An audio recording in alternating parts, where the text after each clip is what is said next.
손배꼽 인사. 안녕하세요. 안녕하세요. 위클리브의 문희정입니다. 이학범입니다. 저희 위클리브에서 정말 다양한 수익의 전반의 모든 문제를 다 다루잖아요. 네. 오늘 주제는 코로나19 동물 감염과 관련된 얘기인데요. 위클리브에서 여러 번 코로나19 소개해드렸습니다. 개, 고양이 감염 사례도 소개해드렸고 항체 양성률도 소개해드렸습니다. 그리고 위클리브의 338회에서 국내 연구진이 최초로 개에서 개로 코로나19 바이러스가 전파될 수 있다는 사실을 실험을 통해 밝혀냈다. 이런 소식도 전해드렸거든요. 네. 자, 그런데 이번에 다른 국내 연구진이 다시 한번 비슷한 연구 결과를 발표했습니다. 맞습니다. 건국대 수의대 최인수 교수팀이요. 한국뇌연구원과 공동으로 연구한 결과를 국제학술지에 최근에 게재했습니다. 비글견 15마리를 대조군 3마리, 감염군 6마리, 접촉군 6마리로 나눠가지고 감염군의 코로나19 바이러스를 감염시킨 다음에 접촉군과 합사를 시켰더니 접촉군 모두에서 바이러스 감염이 확인됐습니다. 그러니까 감염군에서 접촉군으로 개에서 개로 바이러스 전파가 확인이 된 것이죠. 예전 연구 결과처럼 개에서 개로 코로나19 바이러스가 전파가 된다. 요거를 다시 한번 확인을 한 겁니다. 맞습니다.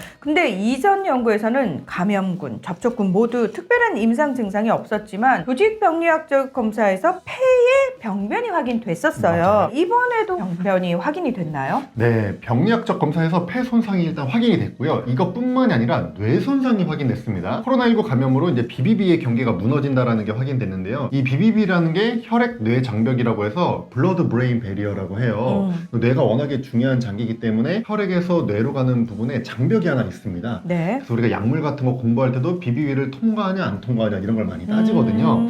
그런데 이 BBB가 무너지면서 뇌 실질에 코로나19 바이러스가 영향을 미치고 장기간 감염이 지속되면 신경세포 숫자가 아예 감소하는 점을 밝혀냈습니다. 연구진이 뭐라고 했냐면 사람의 코로나19 확진자 중에서 한 10% 정도가 신경학적 징후 및 신경 증상을 경험한다 이런 주장이 있는데 이런 주장을 간접적으로 뒷받침하는 연구 결과고 개가 코로나19 감염에 따른 신경병리 현상을 연구할 수 있는 동물 모델이 될 수 있음을 시사한다 이렇게 평가했습니다. 개에서 개로 코로나19 감염 전파될 수 있고 뚜렷한 임상 증상이 없어도 폐는 뭐 호흡기 이 바이러스니까 당연한 거고 여기에 뇌까지 병리학적 변화가 나타날 수 있음을 확인한 의미 있는 연구 결과라고 할 수 있습니다. 국내 연구진이 이제 계속해서 이런 연구 결과를 발표하니까 왠지 제가 괜히 뿌듯하고요. 네. 그렇다면은 우리나라의 코로나19 반려동물 감염 사례는 얼마나 되는지 저희가 다시 한번 좀 짚어드릴 필요가 있을 것 같아요. 맞습니다. 마지막으로 사실 공개된 자료가 옛날이에요. 2021년 8월 17일 기준으로 전국에 개, 고양이 81마리 양성 사례가 보고됐다 이런 결과가 있습니다. 네. 근데 공식적으로 발표된 것은 이 정도지만 실제로는 사실 훨씬 많았을 걸로 추정이 됩니다. 왜냐면은 코로나19 확진자가 기르는 반려동물 중에서 임상 증상을 보이는 개체만 검사를 받을 수 있었기 때문이잖아요. 네. 그러면은 특별한 임상 증상 없었어도 훨씬 많은 개체가 감염됐을 수 있다.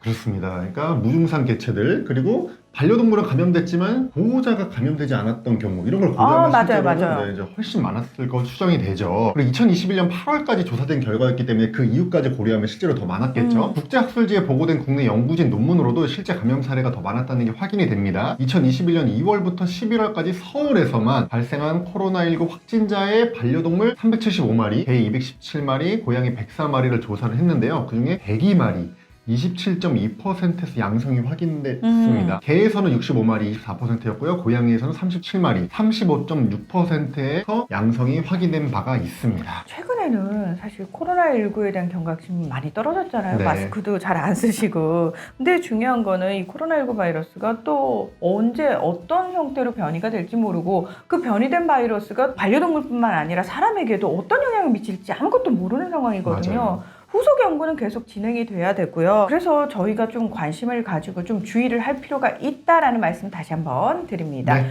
오늘 위클리브는 여기서 마무리하겠습니다. 함께해 주셔서 고맙습니다. 감사합니다.